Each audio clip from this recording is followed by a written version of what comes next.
Bismillahirrahmanirrahim. Assalamualaikum warahmatullahi wabarakatuh. Selamat berjumpa kembali dalam materi pelajaran akidah akhlak dengan tema iman kepada kitab-kitab Allah. Masih kelanjutan dari minggu yang lalu. Iman kepada kitab Allah. Yang akan kita pelajari pada kesempatan kali ini adalah pengertian kitab dan suhuf. Karena para nabi, para rasul itu ada yang menerima kitab, ada yang menerima suhuf. Dalam hal ini kita harus mengerti terlebih dahulu apa yang dimaksud dengan kitab, apa yang dimaksud dengan suhuf. Ya. Kitab secara bahasa artinya adalah tulisan. Sedangkan menurut istilah, kitab itu adalah wahyu yang diturunkan oleh Allah Subhanahu wa Ta'ala kepada Rasulnya untuk disampaikan kepada umatnya sebagai petunjuk dan pedoman hidup. Nah, ini arti dari pengertian kitab, baik secara bahasa maupun secara istilah. Selanjutnya, suhuf. Suhuf secara bahasa artinya adalah lembaran. Ya, jamaknya adalah sohaif. Kitabun jamaknya kutubun. Ya. Itu secara bahasa. Adapun secara istilah, suhuf itu artinya adalah wahyu yang disampaikan oleh Allah Subhanahu wa Ta'ala kepada Rasulnya. Akan tetapi tidak wajib disampaikan kepada umat manusia. Nah, dari pengertian kitab dan suhuf ini, maka di sini dapat kita lihat perbedaan dan persamaan antara kitab dan suhuf. Persamaan kitab dan suhuf, persamaannya adalah sama-sama wahyu dari Allah Subhanahu wa Ta'ala. Kitab wahyu dari Allah, suhuf juga wahyu dari Allah. Lalu di mana letak perbedaannya? Perbedaannya antara kitab dan suhuf, ya. Yang pertama, kitab, isi kitab itu lebih lengkap daripada suhuf, ya, karena suhuf itu berupa lembaran-lembaran. Sedangkan kitab ini sudah menjadi kumpulan dari lembar-lembaran yang kemudian dijilid. Nah, ini, ya, jadi isinya lebih lengkap daripada suhuf. Kemudian kedua, kalau kitab, perbedaannya kitab itu wajib disampaikan kepada manusia. Ya. Sedikit pun tidak boleh disimpan atau disembunyikan.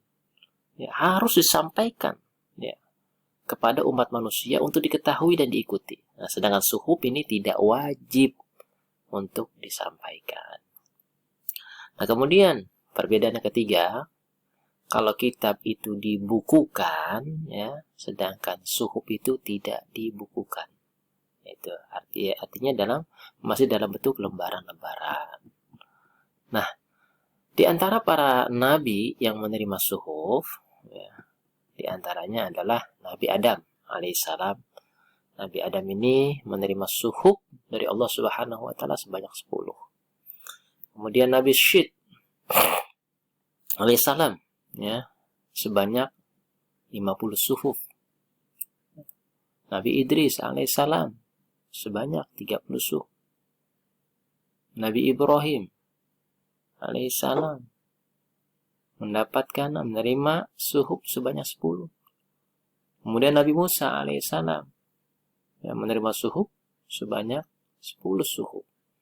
Tapi Nabi Musa juga menerima kitab. Nah, ini. Jadi Nabi yang menerima kitab dan suhuf adalah Nabi Musa alaihissalam. Nabi Musa di samping mendapatkan menerima 10 suhuf, ya. Beliau juga Nabi Musa memiliki kitab, yaitu kitab Taurat. Nah, selanjutnya adapun para nabi yang menerima kitab, yaitu pertama Nabi Musa alaihissalam. Nah, kitab yang diterimanya adalah kitab Taurat.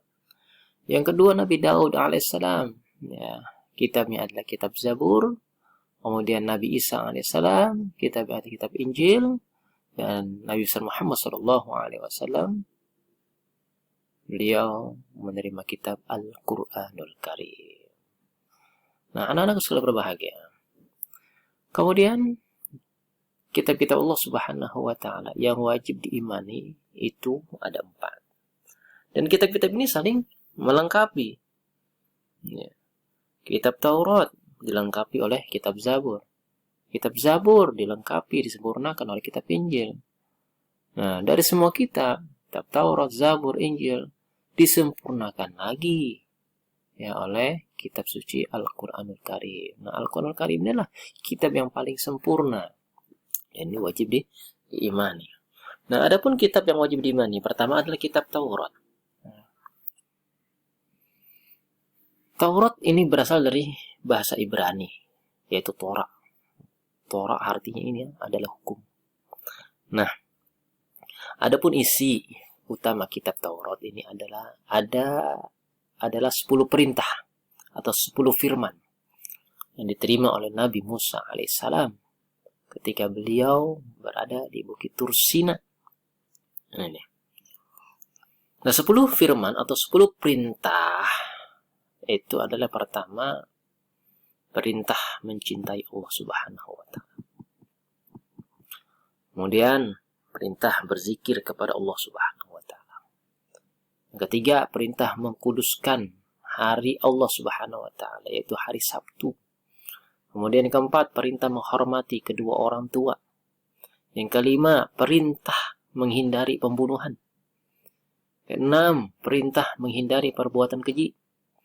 Ketujuh, perintah menghindari perbuatan mencuri.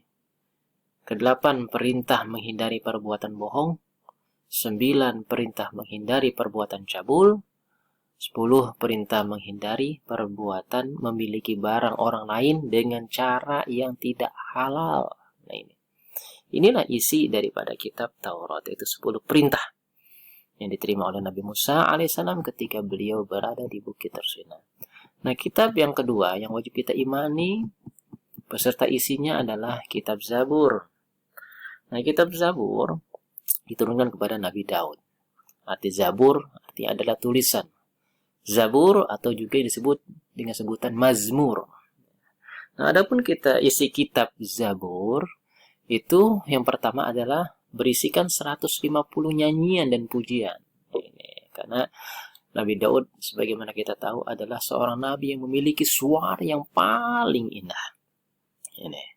Kemudian isi kitab Zabur yang kedua adalah berupa zikir, doa, nasihat, dan hikmah. Yang ketiga, isi kitab Zabur adalah penetapan Allah Subhanahu wa Ta'ala bahwa bumi akan diwariskan kepada orang-orang yang saleh. Itulah isi daripada kitab Zabur. Kemudian yang ketiga adalah kitab Injil. Nah, kitab Injil ini diturunkan oleh Allah Subhanahu wa Ta'ala kepada Nabi Isa alaihissalam sebagai pedoman dan petunjuk hidup bagi kaum Bani Israel. Adapun isi pokok kitab Injil yaitu akidah dan ajaran untuk hidup dengan keadaan zuhud, tidak terlalu mencintai dunia, itu arti zuhud. Yang keempat adalah kitab suci Al-Quran.